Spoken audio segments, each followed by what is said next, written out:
Hi, I'm Trevor with Road Bike City, and today I'll show you how to put together an Extreme XP 300 Li electric mountain bike. Alright, let's get started. First get a knife and cut open the packaging. Okay, so just grab the bike by your frame and lift it out.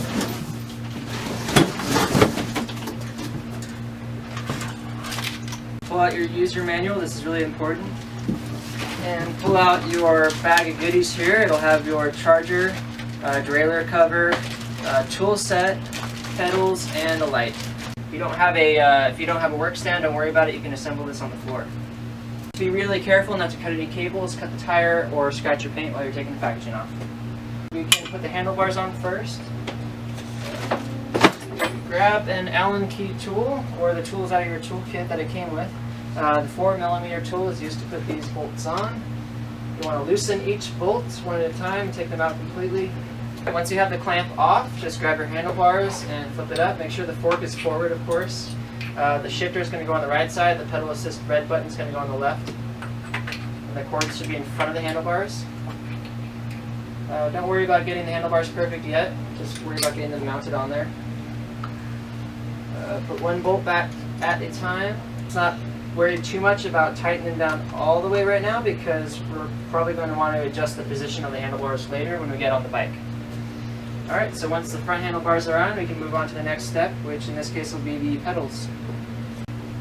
So to install your pedals, you need a little bit of grease. So look on the pedals, you should be able to see an L and an R. Take your grease. And grease is important too. If you don't put grease on it, since it's a threaded part, over time with friction, with heat, it's going to wear it down faster and you're going to break down your pedal threads.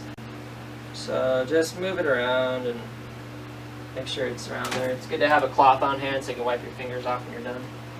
Alright, installing the pedals. On the left hand side, the pedal is counterclockwise, so you'll screw it in counterclockwise. That means to your left. You can take a 15mm wrench and make it easier for yourself. Torque it down so it's tight but not too tight. Wipe off the grease if you want on the edges. Okay, to do the right pedal, the same steps apply. The right pedal goes in clockwise. So now that we have the pedals on, the handlebars, I guess we can do the front wheel next. Front wheel's got a disc brake, so putting it on, you have to be careful about the disc.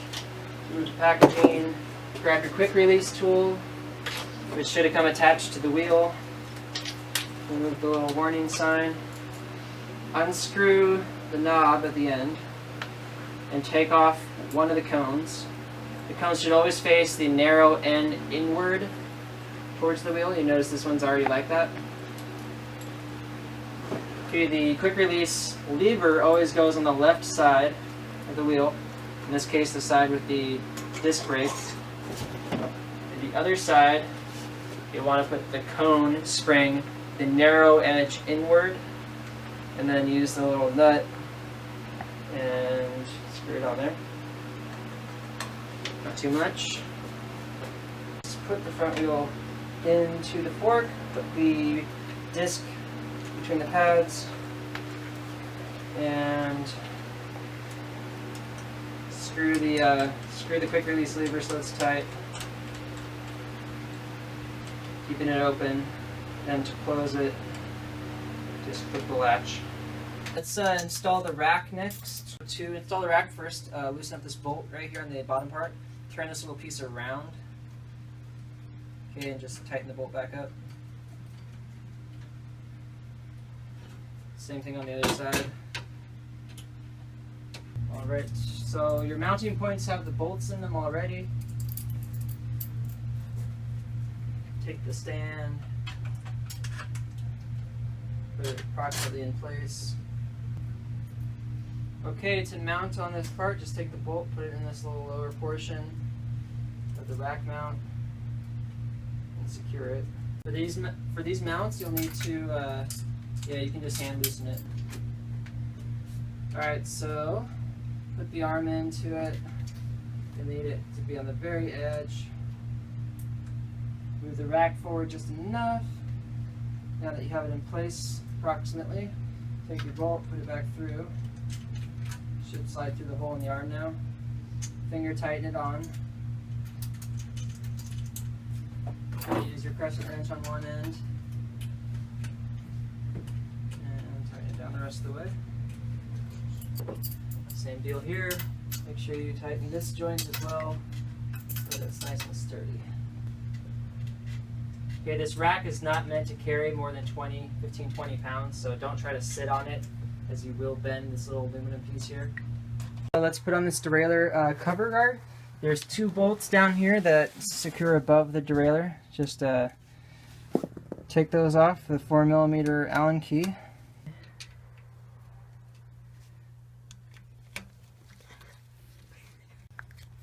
Okay, having this installed is going to really protect the rear derailleur from getting bent if you were to take a crash or just have it go down on its side. This hanger getting bent means that the derailleur is not going to shift correctly, so this guard is really good to have in place.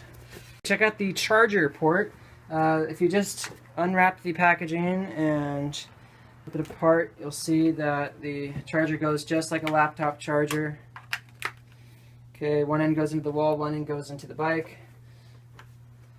Always plug it into the wall first. Make sure the bike is flipped to the off position. And flip this little latch down here. 3 prongs will go right into the cover. You'll see a little red light go on the battery. When that red light turns green, that means this charger has shut off and the battery is fully charged. It should take about 4 hours for a full charge, and especially if you drained it all the way, make sure you give time either overnight or during the day at work for it to fully charge back up again. I'm going to put air in the tires first, and then we're going to do some other stuff. So these take a classic straighter valve, and your normal bike pump will work. Try to use one with a gauge so you can gauge how much air pressure is going into it. Or of course you can use an air compressor. If you look on the side of the tire, it'll tell you what the maximum PSI is. These are 40 to 65, so I usually pump it up to 60. Okay, back tire is the same thing, so let's get that done. Okay, cool.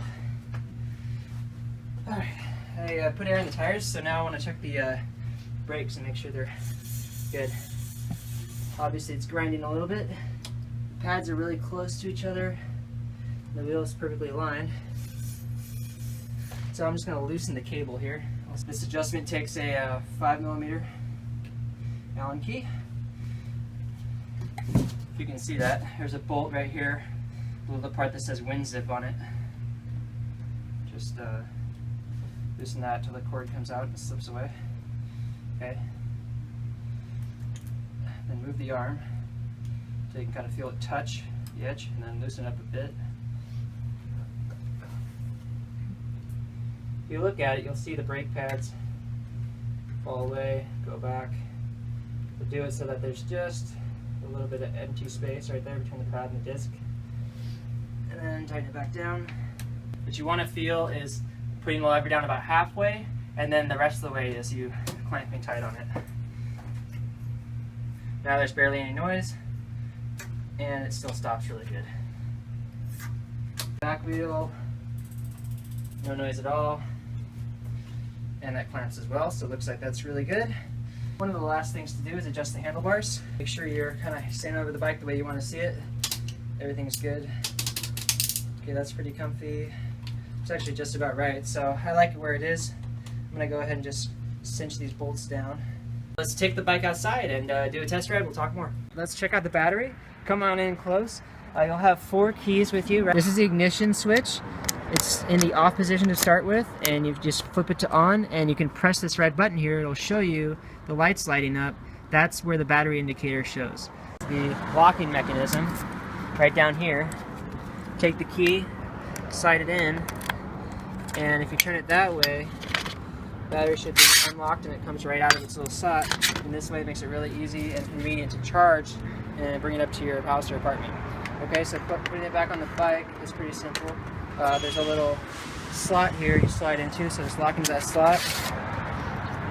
Secure it firmly. Turn the key and it's locked. Every time you need to charge the battery, you will need to remove the seat.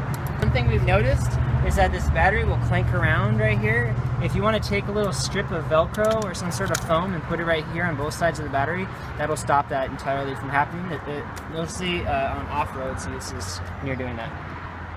Alright, so check it out. I'm going to ride it around for you and see how it works.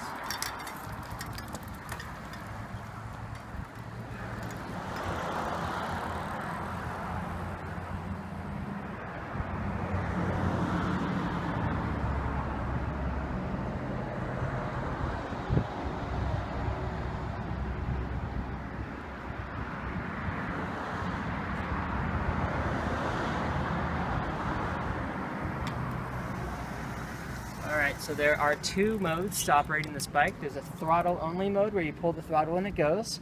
And there's a pedal assist button right here. This little red button is the pedal assist mode. To turn it on, you just depress the switch and you start pedaling. To turn it off, you can not depress the switch, leave it undepressed, and you can pedal just like normal or use the throttle only. You can also have it pressed in and pull the throttle. That's fine too, but it's not really going to help. So always leave it undepressed if you pull the throttle, just to save battery efficiency. Alright, let's show you how it is.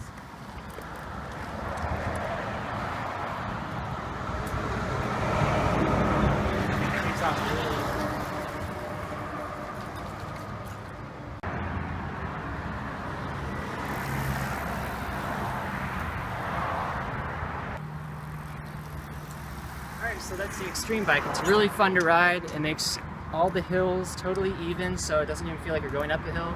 Makes it easy to take off. Makes it easy to get around town and have a great time. Check this bike out at roadbikecity.com. If you have any questions, give us a call. If you have any comments, feel free to leave them below and subscribe to our channel for more cool resources like this. Have a great day, guys.